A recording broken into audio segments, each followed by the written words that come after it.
السلام علیکم. پاکستان جمہوری اتحاد کی جانب سے ڈاکٹر حفیظ الرحمان حاضر ہے. آج سب سے اہم سوال میں نے آپ سے پوچھنا ہے. آپ اس پڑھے لکھے ووٹر سے پوچھنا ہے جس نے پاکستان کی تقدیر بدلنی ہے، کیونکہ آپ کے ووٹ نے فیصلہ کرنا ہوتا ہے کہ پارلیمان میں کس کو پہنچنا ہے، کس کو وزیر اعظم بننا ہے، کس کو وزیر بننا ہے، کس کو صوبائی اسمبلی میں آنا ہے، کسے بلدیاتی نمائندہ بننا ہے. یہ آپ کا ووٹ ڈیسائیڈ کرتا ہے. تو میں آپ سے ایک سوال کرنا چاہتا ہوں. سب سے پہلے تو آپ مجھے یہ بتائیں کہ پاکستان میں صدارتی نظام ہے یا پارلیمانی نظام ہے؟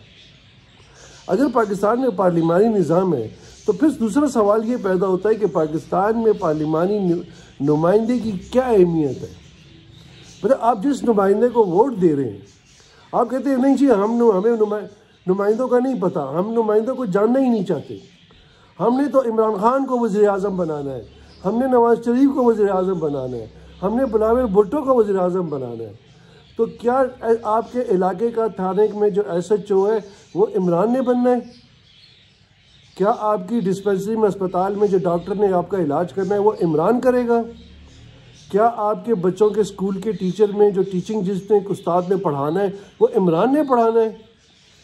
اسے چیک کون کرے گا؟ وہ پارلیمانی نمائندہ کرے گا آپ کا، وہ آپ کا بلدیاتی نمائندہ کرے گا، وہ آپ کا صوبائی اسمبلی کا نمائندہ کرے گا. تو اس نمائندے کا معیار پھر کیا ہونا چاہیے؟ اسے گدھا ہو، گھوڑا ہو، خچر ہو، کون ہو وہ؟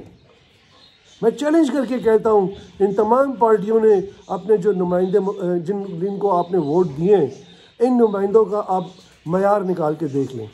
خدا کی قسم یہ آپ سے بھی پرلے درجے کے نالائق لوگ ہوں گے.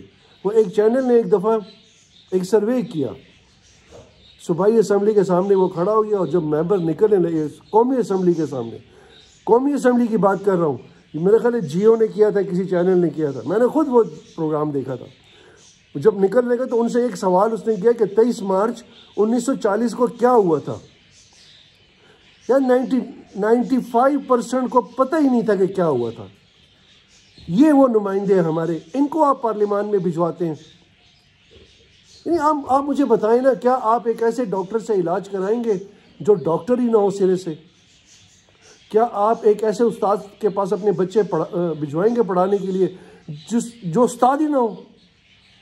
کیا آپ کسی ایسے امام کے پیچھے نماز پڑھیں گے جس کو امامت کا پتہ ہی نہیں ہو، جس میں تقویٰ نہ ہو، جس میں جو دین کو نہ جانتا ہو؟ یا کچھ خدا کا خوف کریں. اس ملک کے ساتھ تو آپ کھیل رہے ہیں، اس ملک کو تباہ آپ نے کیا ہے، اس پڑھے لکھے بندے نے کیا ہے. یعنی ابھی جو ووٹ پڑا ہے، میں نے کئی لوگوں سے پوچھا کہ یار آپ حلقے کا آپ کا نمائندہ کون ہے؟ وہ کہتے ہیں ہمیں نمائندے کا نہیں پتہ، ہم نے عمران کو ووٹ دیا ہے. تو کیا عمران کیا ہے؟ کیا وہ کوئی سارے پاکستان کے پورے سسٹم کو وہ تبدیل کر کے رکھ دے گا؟ ایسا نہیں ہوتا. اس عمران کو بھی تو لوگ چاہیے نا کام کرنے والے.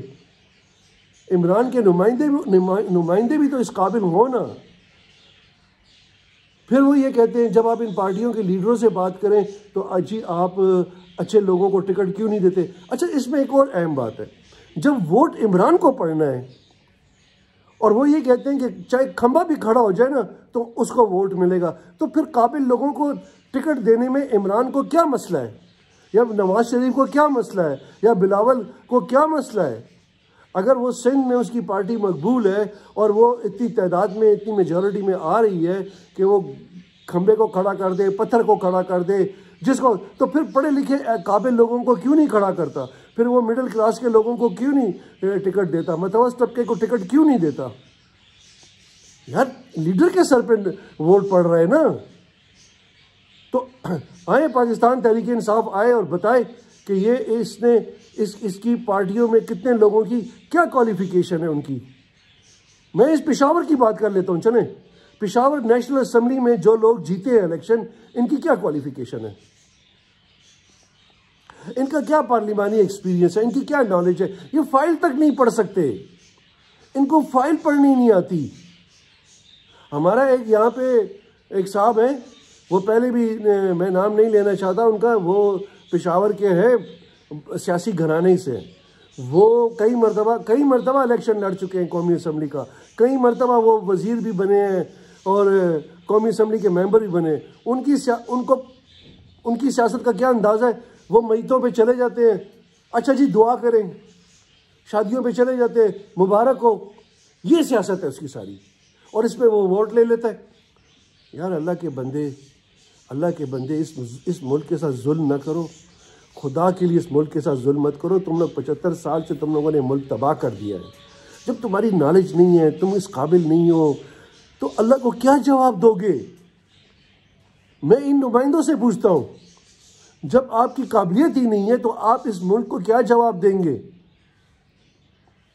کیا میتوں پہ دعائیں پڑھنے سے، فاتحہ پڑھنے سے اور ولیموں پہ جانے سے آپ کہتے ہیں وہ جی بڑا اچھا آدمی ہے، ہماری میت پہ آیا تھا، وہ جی بڑا اچھا بندہ ہے، ہمیں ولیمے پہ آیا تھا، وہ بڑا بہترین ہے؟ یار یہ قابلیت ہے تو چلیں ٹھیک ہے نا، ایک کام کر لیتے ہیں، اس طرح کر لیتے ہیں کہ اسپتالوں میں ہم ان لوگوں کو ڈاکٹر لگانے لگیں، اسکولوں میں کالجوں میں ان لوگوں کو استاد بنانے لگیں، پروفیسر لگانے لگیں یونیورسٹیوں میں، ٹھیک ہے، جو فاتحہ پڑھے، جو ولیمے اٹینڈ کرے.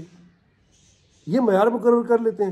آپ کا کمشنر، ڈپٹی کمشنر، آئی جی یہ معیار مقرر کر لیتے ہیں.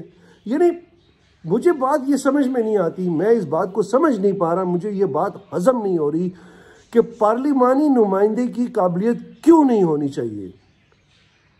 یار پارلیمان ایک سسٹم ہے، ایک نظام کا نام ہے، جس ادارے کو ہم کہتے ہیں کہ وہ تمام اداروں کی ماں ہے، جہاں قوانین بنتے ہیں، جہاں بل پاس ہوتے ہیں، جہاں کمیٹیاں بنتی ہیں، جہاں ڈسکشن ہوتی ہے، وہاں پہ قابل آدمی کو کیوں نہیں ہونا چاہیے؟ اس سوال کا مجھے آپ جواب دے دیں. بہت مہربانی، بہت شکریہ. اپنا احتساب کریں. آپ پاکستان ہو، آپ شیشے کے سامنے کھڑے ہو جاؤ نا اور اپنے آپ کو دیکھو، آپ ہی پاکستان ہو. جو کچھ آپ ہو وہی پاکستان ہے. آپ کی بڑی مہربانی، بہت شکریہ. Thank you very much.